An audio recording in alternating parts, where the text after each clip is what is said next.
Welcome back to another Millennial in Debt video. If you are new here, hit the subscription button below and turn on the notification bell so you get the every single time I turn on a video. Upload a video? Wow. My own intro. All right, today we're going to be talking about the top 10 most affordable cities versus the top 10 least affordable cities. We'll get into a little bit of intel on what rent is kind of like in these areas. You know, but the bigger part of this, right? So the reason that I even came here to make this specific video is that recently a stat came out that Florida now has the most unaffordable rent in all 50 states. And people were like, wow, what about Hawaii and New York and California?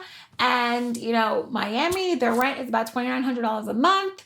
And it's really, you know, not what they're used to. Of course, Miami's always been pricier than the rest of Florida, but they're not, that was a skyrocket. And a lot of people are saying, well, that's because of the transplants and all the people who work remote are now looking for more affordable places and, you know, they're bigger cities, and they've driven the price of everything up by coming into Florida, which I 100% believe, I think is completely factual, completely true, which is what we've seen in a lot of other cities that weren't necessarily like the biggest city, right? So, you know, Phoenix and Austin also have seen dramatic spikes in rent because people are flocking there because it's cheaper than living in Los Angeles. And now it's comparable, which is sick. But let's dive into it and talk a little bit about what it is to live in these places. So we'll start with the most affordable. We have Green Bay, Wisconsin, Cleveland, Ohio, Buffalo, New York, Detroit, Michigan, Pittsburgh, Pennsylvania, Hartford, Connecticut, Grand Rapids, Michigan, Fort Myers, Florida, Hagerstown, Maryland, and Indianapolis, Indiana. Whew. All right.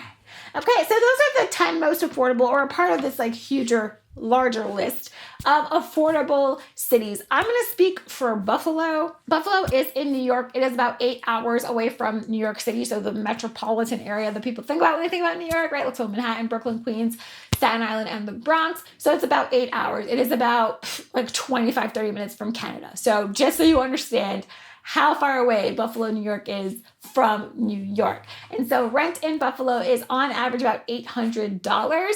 And the average salary in Buffalo is about $33,000. So that is obviously going to be very different, where in New York City, average rent is like not $800, right? And the cost of living is just a lot more expensive. And so what has come up in these conversations for these cities that are, you know, coming up on all of these affordable lists, people are flocking there now because they have the flexibility on their remote work, or they're leaving the city because it's become so expensive to live there, right? If inflation is inflating on top of inflation, like it's out of control.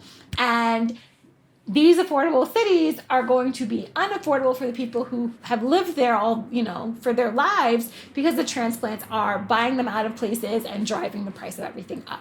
Now, when we shift into least affordable cities, we have San Diego, San Francisco, Los Angeles, all in California, Mobile, Florida, Boise, Idaho, Miami, Florida, Las Vegas, Nevada, Sacramento, California, New York, and Phoenix, Arizona on the least affordable list. Yikes, right? People in New York, we are not okay. In California, how are y'all living? The average cost, like I mentioned, of rent in Miami, Florida is $2,900, with tons of luxury rental apartments popping up. And it is also increasing the property tax for the homes in the vicinity. So it is making it quite unbearable to live, and the cost of living just keeps on increasing.